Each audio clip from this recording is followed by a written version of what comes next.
No dia 9 de novembro de 1889, foi realizado o célebre baile da Ilha Fiscal no Rio de Janeiro. Foi o primeiro baile oficialmente promovido pelo Império e o último. Organizado sob o pretexto de homenagear oficiais da Marinha chilena, o grande baile tinha a intenção de mostrar a solidez da monarquia contra as conspirações republicanas que estavam em andamento. 2 dias depois do baile, no dia 11, os conspiradores reuniram-se na casa do Marechal Deodoro da Fonseca. Eram eles Benjamin Constant, Quintino Bocaiúva e Rui Barbosa. O Marechal estava de cama, gravemente enfermo, com uma crise de asma e mal conseguia falar. Mesmo assim, o encontro foi decisivo, pois Deodoro decidiu que lideraria o movimento. Na manhã do dia 14, espalhou-se um boato pelo centro do Rio de Janeiro.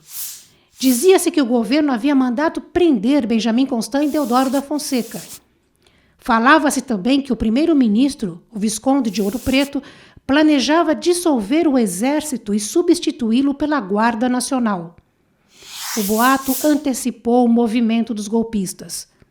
À noite, tropas do exército se rebelaram. O primeiro-ministro enviou telegrama ao imperador, que estava em Petrópolis, avisando sobre a revolta militar. Mas Dom Pedro II só leria o telegrama no dia seguinte. Ao amanhecer do dia 15 de novembro, o primeiro-ministro Visconde de Ouro Preto e seus ministros refugiaram-se no quartel-general do Exército no Campo de Santana para resistir aos militares rebeldes. Mas foi um erro estratégico fatal. Esse era o local para onde estavam marchando as tropas rebeladas. Pouco depois, o Campo de Santana está ocupado por soldados armados. A maioria deles não sabia o que estava acontecendo, apenas obedecia às ordens de seus superiores. O primeiro-ministro supunha estar sob segurança do Marechal Floriano Peixoto e do general Almeida Barreto. Grande engano. Floriano não fez nada para proteger os ministros e deixou as coisas acontecerem. E Almeida Barreto passou para o lado das tropas rebeladas. Pouco depois, o Marechal Deodoro chegou ao Campo de Santana para liderar as tropas. Estava tão enfraquecido pela doença que foi-lhe dado para montar um cavalo baio, bem manso. Eram cerca de 9 horas da manhã, quando o Marechal Deodoro entrou no quartel-general e deu ordem de prisão ao primeiro-ministro Ouro Preto. Fez um pronunciamento sem qualquer menção à queda da monarquia.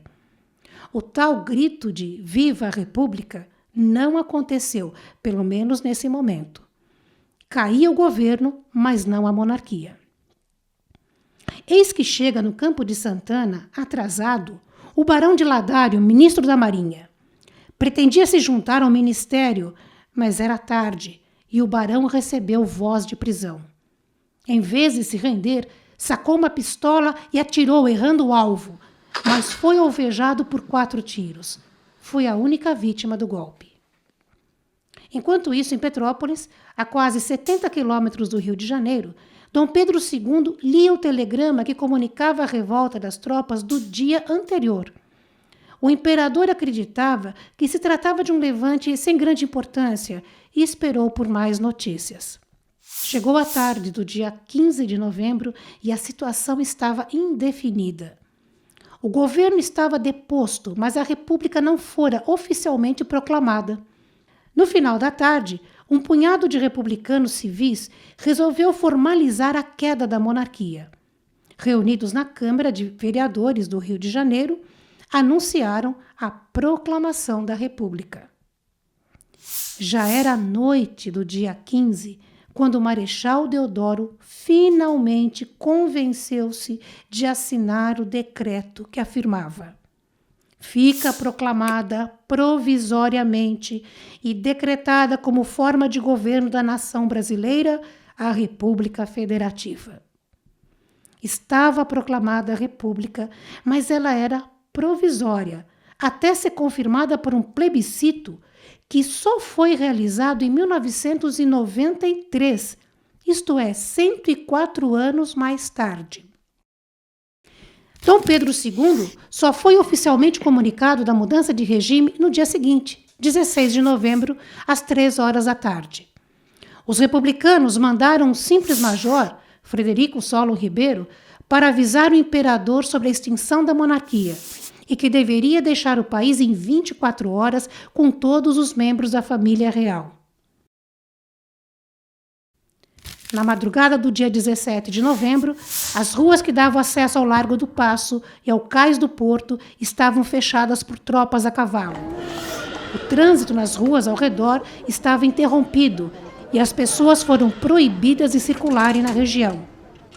Os republicanos temiam que a população viesse em massa despedir do imperador.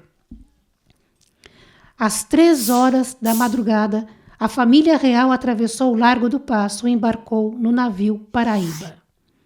Pouco depois, na Ilha Grande, a família real foi transferida para o navio Alagoas, que a levaria a Portugal, onde chegou quase um mês depois. Terminava de forma melancólica quase 7 décadas de monarquia.